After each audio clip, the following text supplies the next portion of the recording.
नमस्कार। आप सभी का हमारे कवि संघ चाय चैनल में आप हार्दिक अभिनंदन और हार्दिक स्वागत करता हूं। साथियों, अभी आप देख रहे हो पूर्वांचल सांस्कृतिक महिला समिति भिलाई नगर के पूरे महिला यहां पर एकत्रित हैं। और क्यों एकत्रित है ये जानेंगे, क्योंकि आज संडे का दिन है और पूरा त्यौहार भी निकल गया है। तो नाग पंचमी इन लोग अभी मना रहे हैं और नाग पंचमी शायद कल था, तो एक दिन बाद मना रहे हैं। और शहरी क्षेत्र है, शहरी क्षेत्र में व्यवस्था के कारण एक दिन बाद में भी मना लेते हैं या एक दिन पहले भी मना लेते हैं। तो आइए जानते हैं। मैम, आपके परिचय जानना चाहूँगा।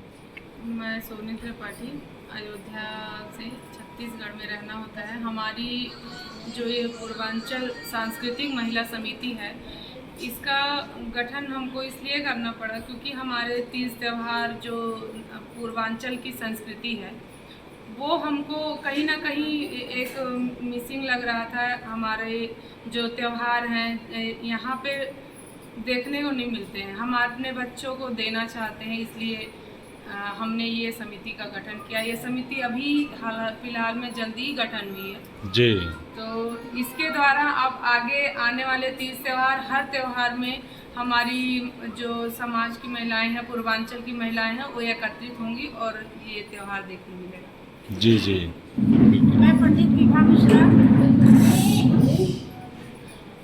विभा मिश्रा अधिवक्ता हूँ और पूर्वांचल सांस्कृतिक महिला समिति की सदस्य भी हूँ।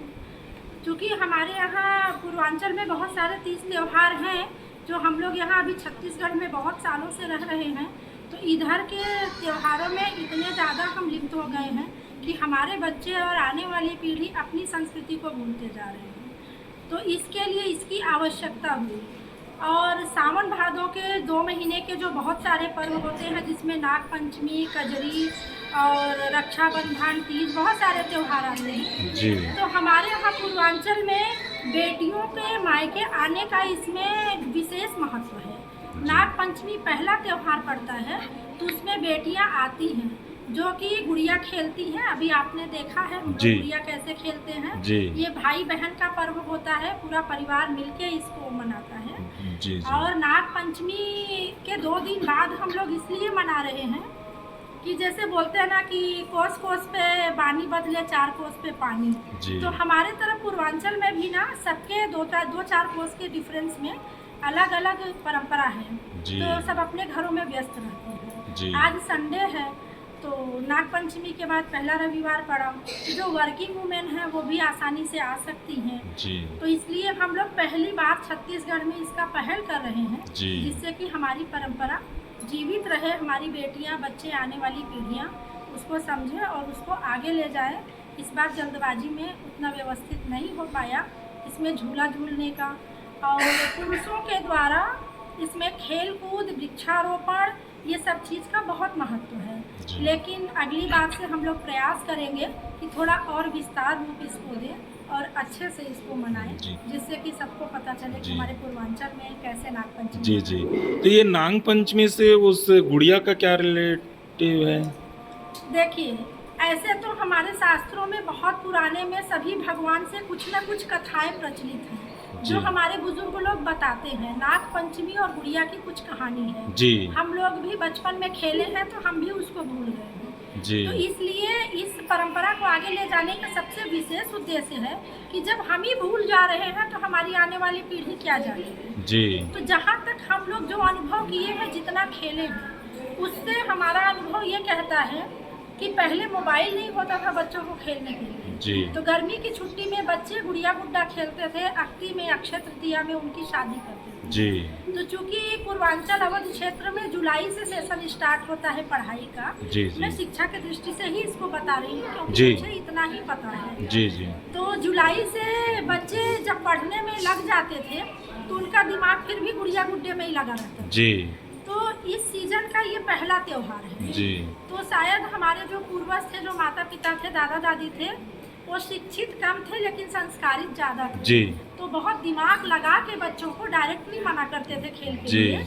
तो उनको एक कहानी के तहत उनको एक रूप दे दो जी कि अपनी अपनी गुड़ियाओं को विसर्जित करो और गा बजा के पार्टी करो। ये देसी पार्टी है हमारी, जैसे अच्छा। आजकल लोग होटलों में करते हैं तो वो जी। घर में लोग करते थे। जी जी क्योंकि बेटियां आई रहती थी मायके, जी तो उनको बहुत प्रमुखता से इन्वॉल्व करते थे। जी तो इस तरह से उनकी गुड़ियों की जब विदाई हो जाती थी तो हाथ से खिलौने छूट जाते थे। जी फिर पूरे साल वो किताब कलम में अपना व्यस्त हो जाते थे। फिर जब गर्मी की छुट्टी होती फिर गुड़िया बनेगी, जी फिर अगले साल यही प्रक्रिया होगी। जी जी। तो उसको जैसे मार करके तालाब में डाले हैं हाँ जी, एक बच्चा उसको मारे डंडा में, हाँ। तो उसको मतलब विसर्जन करना ही था। नहीं, मारने का जो उद्देश्य है ये है कि जब बहनें गुड़िया खेलती हैं तो भाई लोग को फटकने नहीं देती हैं। जी भाई लोग पूरे साल उसको देखते हैं जी कि कैसे ये मेरे हाथ लगे, क्योंकि शरारत करते हैं, जी। उनको नोचना है, फेंकना है, कुछ ना कुछ करना है। जी तो उनको भी इंगेज कर दिया गया इसमें जी कि जब गुड़िया मर जाएगी तो उनको कौन लेके जाएगा। जी तो जी भाई लोग उनको तालाब लेके जाते थे। जी तो बहनें उसी के मारे बहनें विधि विधान से उनको विसर्जित करती थी और भाई लोग उनको ले जाते थे तालाब के अंदर जी। और उसमें नहाते हुए उसको मस्ती करते थे, पीटते थे, मतलब एक तरह से वो विसर्जित हो गई। जी वो कपड़े की बनी गुड़िया होती थी। जी। मतलब हम लोग आजकल जो हाइजीन और ये सब पर्यावरण सुरक्षा जो जी। कर रहे हैं, हमारे पूर्वज बहुत पहले से जानते जी थे। तो कपड़े की बनाते थे। तो भाई लोग की भी थोड़ी शरारत पूर्ति हो जाती थी कि चलो भाई तुम भी अपने मन की कर लिए, अब तो वो जी। गई। फिर वहाँ जाके एक्सेप्ट करना पड़ता था कि ये गुड़िया थी, जी ये सीरियस नहीं था। तो वो भी खेल लिए, वो नहा धो के फिर उसके बाद तालाब में अपना कूड़ी कूद, ऊंची कूद, जो भी उनके खेल होते थे जी उसमें चले जाते थे।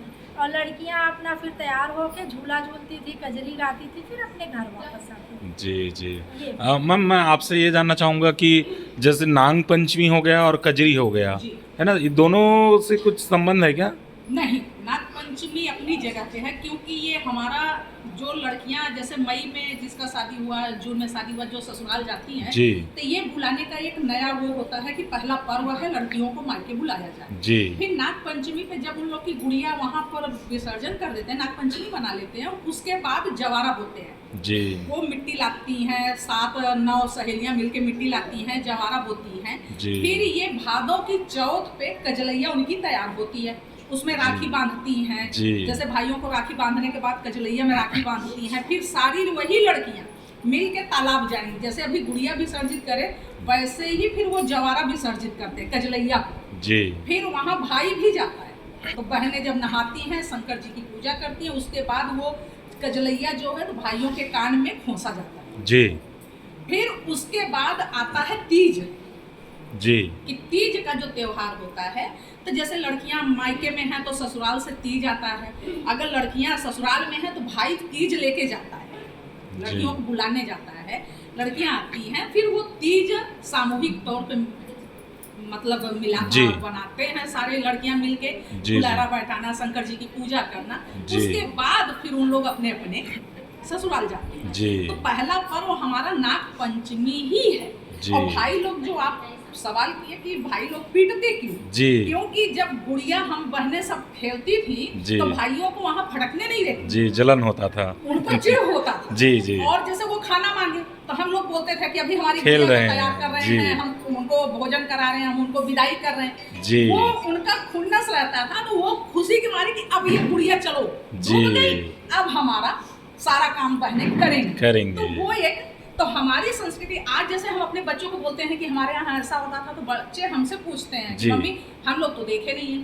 तो जी। इसीलिए हम लोग पूर्वांचल महिला समिति के नाम से ये इसका गठन किए, जी। और पूरे पूर्वांचल के लोग, और ऐसा कोई वो नहीं है इसमें कि पूर्वांचल के ही लोग जी। हैं, हम जहाँ हैं वो भी हमारे पूर्वांचल के ही लोग हैं, जी। क्योंकि यहाँ पर हम सब एक साथ एक तीज त्योहार, जी। आना जाना हर चीज करते हैं। जी। तो वो सब हमारे साथ मिलके ये कार्यक्रम करें, जी। और बहुत अच्छा कि पहली बार हम लोगों ने ये किया और सबकी बहुत खुशी हुई कि मतलब इन लोग भी हमारे साथ हैं। जी। अब इस बार तो जल्दी जल्दी में किए, आगे जी, आने जी, वाले जी। उसमें इसका जी। भव्य और बड़े पैमाने पर इसका जी कार्यक्रम किया जी। जाए। तो अभी ये इस सावन भादो में पूरा त्यौहार मनाया जाता है ना, तो आप लोगों के विशेष त्यौहार और क्या चीज़ है? अभी हमारी कजलैया है, जी फिर जन्माष्टमी है, जी फिर जैसे कमर छठ है, जी हर षष्ठी, जी यहाँ जी तो हर छठ बोलते हैं। जी हमारे यहाँ हर षष्ठी बोलते हैं। जी वहाँ पर भी लड़कियाँ अपना बराबर पूजा पाठ करती जी। हैं। फिर सबसे बड़ा, उसके बाद भादों का सबसे बड़ा त्योहार होता है तीज। जी तीज में लड़कियां मायके जो तीजा करती हैं, जी। शाम 3 समय उनका शंकर जी की पूजा करती हैं। फिर दूसरे दिन नहाना धोना, अपना फलाहारी करना, जी। मतलब उपवास तोड़ना। उसके बाद लड़कियां सज धज के अपनी अपनी सहेलियों के साथ घूमना, झूला झूलना, मतलब श्रृंगार करना, एक दूसरे के साथ गाना बजाना, जी। वो उनका मनोरंजन का समय। और वही मेन क्या होता है, लड़कियां ससुराल से आई रहती हैं तो जी। सिर्फ उनको इसीलिए फ्रीडम दिया जाता है कि वो अपने अपने घर से आई हैं। अब इनको छोड़ दो थोड़ा सा, ये अपने हिसाब से जी। घूमे टहले गाए बजाएं, इसीलिए लड़कियों को मायके बुलाया। जी। तो जहाँ तक मैं अभी आप लोगों के बातों को मैं सुना हूँ और जहाँ तक मैं समझा हूँ, भारत की हिंदू धर्म में लगभग सभी राज्य की तीज त्यौहार सेम है और नाम बस थोड़ा बहुत अंतर है, डिफरेंट है, मनाने की तरीका थोड़ा बहुत अंतर है। बाकी सभी जगह के हिंदू लोगों की तीज त्यौहार लगभग सेम है। तो आप लोगों की बहुत सुंदर प्रयास है, क्योंकि हम आज अपने बच्चों को नहीं बताएंगे, नहीं सिखाएंगे तो वो क्या जानेंगे, क्योंकि आज के बच्चों के हाथ में वो गुड़िया नहीं है, मोबाइल है। अभी छोटी सी बच्ची थी जो वो उधर से मोबाइल इसलिए बजा, मोबाइल साइड में रखा था, जिसके भी मोबाइल हो वो फ़ोन करके वो मोबाइल ढूंढ रही थी, फ़ोन वहाँ गया, फिर वो ले करके आई और उस मोबाइल में बिजी हो गए। मतलब ये हर एक जगह की कहानी है, मोबाइल में विलुप्त है बच्चे। और छोटे से छोटे बच्चे लोगों की जो किताब है, पूरे किताबी कीड़ा बन गए, वो बच्चे से कहीं ज़्यादा किताब की वचन हो गया है। इसलिए लोगों को सभी जगह की बात है, पूर्वांचल की बात नहीं है, सभी जगह भारत देश में और सभी जगह इस चीज़ को सामने लाने की ज़रूरत है। और बिल्कुल आपकी समिति को मैं बहुत बहुत बधाई देता हूँ, शुभकामना देता हूँ, क्योंकि नया समिति का गठन हुआ है। और जहाँ तक कि मैं परिचय के समय भी यहाँ बैठा हुआ था, तो जैसे परिचय दिए हैं सभी लोगों ने, काफ़ी दूर दूर से आए हैं, काफ़ी दूर के, हालांकि भिलाई दुर्ग से हैं, लेकिन 10 किलोमीटर 12 किलोमीटर के रेंज से हैं। तो इतने दूर के लोग अगर इकट्ठा हो तो बिल्कुल मैं आने वाले साल में, और आप लोगों की कार्यक्रम अच्छा होगा और मेरा भी मैं भी आऊँगा, आप लोगों से फिर से मुलाकात करूँगा। जब तक के लिए नमस्कार, जय जोहार, जय छत्तीसगढ़।